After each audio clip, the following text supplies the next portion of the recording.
Okay, we're back live, ladies and gentlemen. There is a criminal grip of eugenicists in control of the governments of the world. Only a few rogue nations are under their control. Most of those are run by murdering killers as well, because most governments are run by evil. That's historical fact.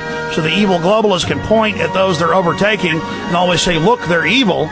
But if you look at the bigger demon dominating them, you understand that that's a semantical trick, historical trick that they are playing. I have been going for the last hour or so over the New World Order master plan and what life will be like under them. And there's so many societal things happening. There's so many new technologies being developed. The globalists believe they need a worldwide tyranny in place to, quote, protect their holdings from super technologies that could easily damage their holdings or destroy the planet itself. Meanwhile, they hand out nuclear weapons. They hand out biological weapons. They engage in cross-species genetic modifications that could cause irrevocable damage to the Earth's biosphere on a daily basis. And so their rationale that, their survival of the fittest, since they're the elite dominating us and since they got into control through social Darwinism, that means they have a right to rule over the people, and that cannot be questioned, that they're allowed to do whatever they want to us because we were so stupid we allowed them to. They believe that means their genetic material is more advanced, and so that they have a right of kings to rule over us.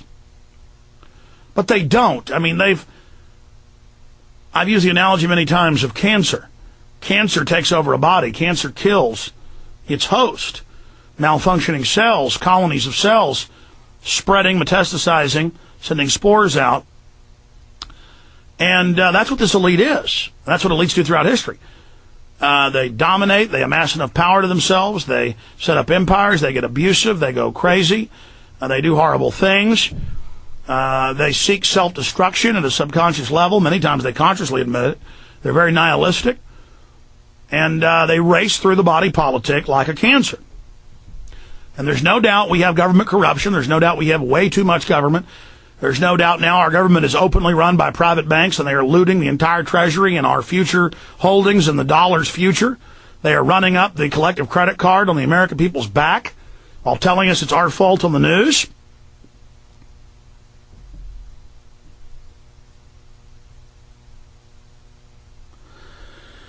And it's only going to get more and more serious from this point on.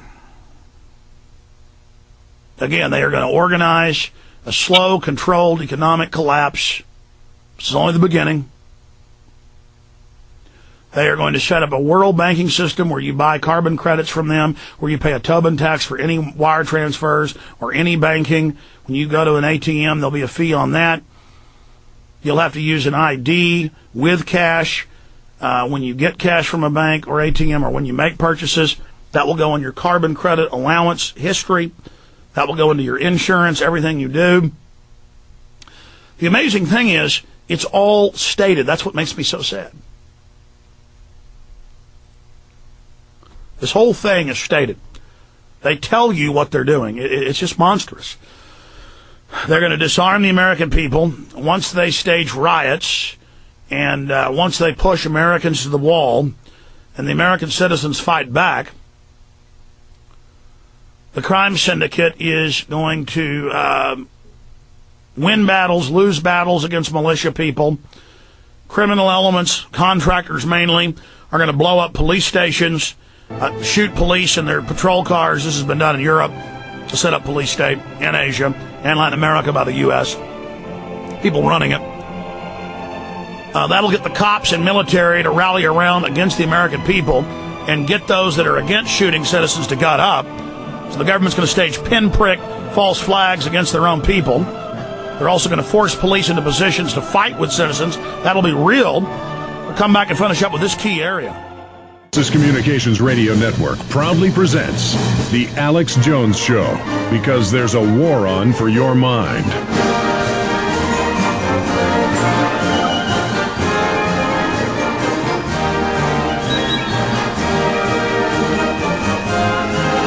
All right. I want to state this for the record again. You are not going to see the military roll into a city and declare martial law unless Congress was to try to impeach Bush or any other executive dictator the military-industrial banking complex puts into power. If you see governors say no, if you see the states say no, if you see the other branches of the government stand up and say no, you will see tanks roll in, and if it looks like to the establishment the public won't buy the president having Congress arrested, they'll just neutron bomb them and claim Al-Qaeda did it, Al-Qaeda did it. The way they're going to introduce martial law to the public is by food riots, welfare riots, because the checks will still go out probably. It's just they won't, once the 20-30% inflation compounded a year makes it impossible to live. We're about 2 years out from that. Could be even quicker. You will see burning cities and rioting, just like in Los Angeles in the early 90s when the police stood down and let the bad guys do that.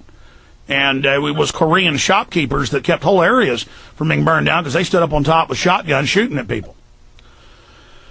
And it will be citizens. The globalists, though, just like in New Orleans, they're going to send in SWAT teams, FBI, SWAT teams, leading National Guard and regular army.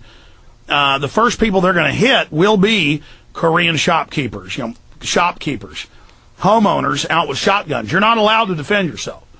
In areas that aren't burned down, in areas where the looting isn't allowed to go by the citizens, you will see feds move in to stop that, sweep out and of course the law-abiding citizens will stand down for the feds. They'll be put in plastic handcuffs, put on the backs of flatback trailers.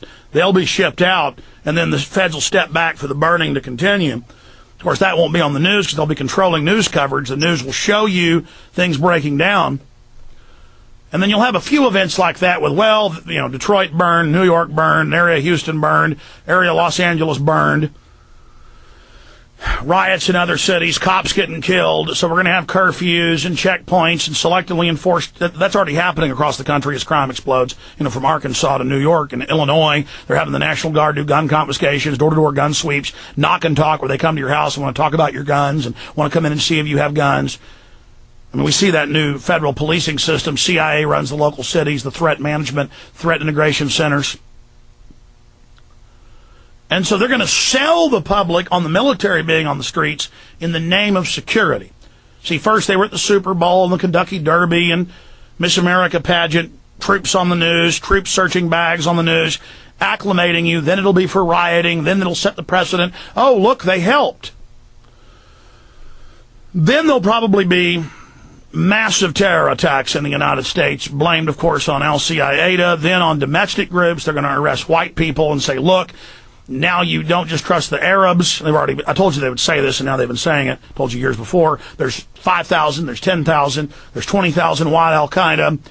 They'll have guys in white vans shooting cops like the Beltway sniper we know is an inside job. Then they'll grab some patsies, hype up the fear more, get the police and military against the American people to sell them on just mowing citizens down. And to sell some of the citizens on that. It's all beta tested.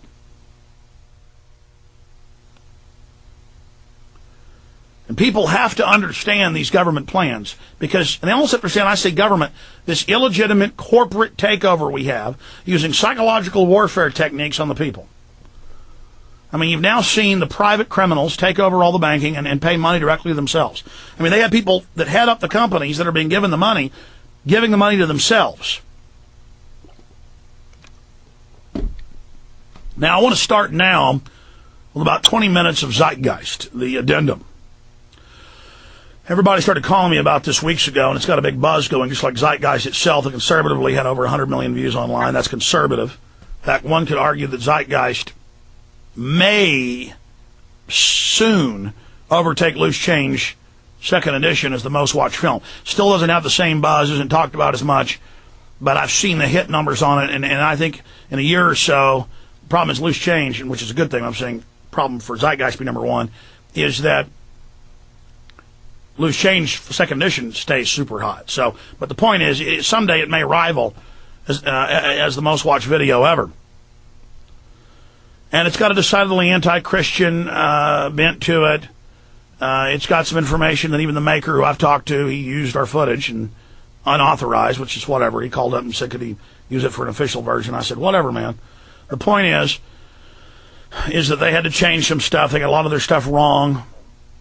So 90% of the first Zeitgeist was about the private bankers and the New World Order and all this accurate info. But the first of it attacks Christians, basically. And so I haven't been a promoter of it. But it has woken a lot of people up and got them to think about other issues.